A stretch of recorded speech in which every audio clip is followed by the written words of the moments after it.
Bonjour, alors petite explication sur ce qui vient de se passer d'absolument incroyable à l'Assemblée nationale, là en commission des affaires sociales. Vous avez suivi, les macronistes font absolument tout pour qu'il n'y ait jamais de vote de l'Assemblée nationale sur la réforme des retraites, et pour cause, parce qu'ils se savent perdants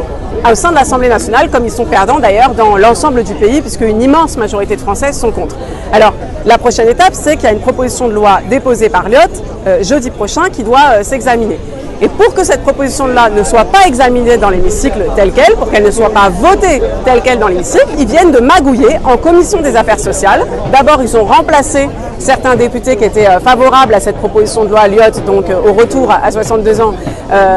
ils les ont remplacés par des députés qui, eux, voulaient la retraite à 64 ans. Du coup, ils ont créé une commission dans laquelle les macronistes étaient majoritaires, et là, ils ont supprimé l'article principal de cette proposition de loi, tranquillement, en se disant que la semaine prochaine, si on veut le réintroduire en séance, ils ont encore une cartouche, qui est l'article 40. Donc vous avez suivi, il y a eu le 47.1, le 49.3, il y a eu les 44.2, 44.3. Alors là, maintenant, c'est l'article 40 dont on entend parler, et c'est tout à fait scandaleux. Yaël Braun-Pivet décide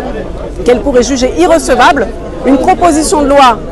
dans laquelle on remettrait un article qui était déjà là au départ et qui avait déjà été jugé recevable par le bureau et par surtout le président de la commission des finances, Éric Coquerel, donc c'est le rôle de juger la recevabilité. Donc ils sont en train absolument de nous enfumer, et l'étape d'après, c'est que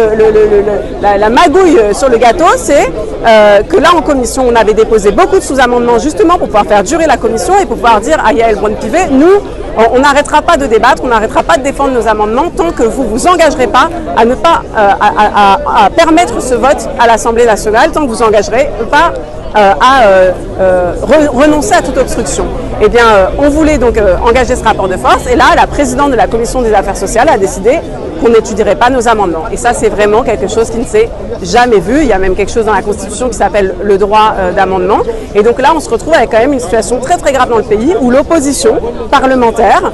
n'aurait plus le droit de déposer des propositions de loi parce qu'on leur mettrait des articles 40 qui les rendraient irrecevables, et n'aurait même plus le droit d'amender des propositions de loi parce qu'on déciderait que leurs amendements ne sont même pas étudiés. C'est gravissime, et évidemment, il faut être très très très nombreux dans la rue le 6 juin prochain, envoyer très fortement le message que oui, nous avons envie que le 8 juin soit débattu et soit voté cette abrogation de la réforme des retraites imposée par Emmanuel Macron, et pour envoyer le message que dans une démocratie, il n'y a pas 36 000 solutions, c'est toujours le peuple qui a le dernier mot.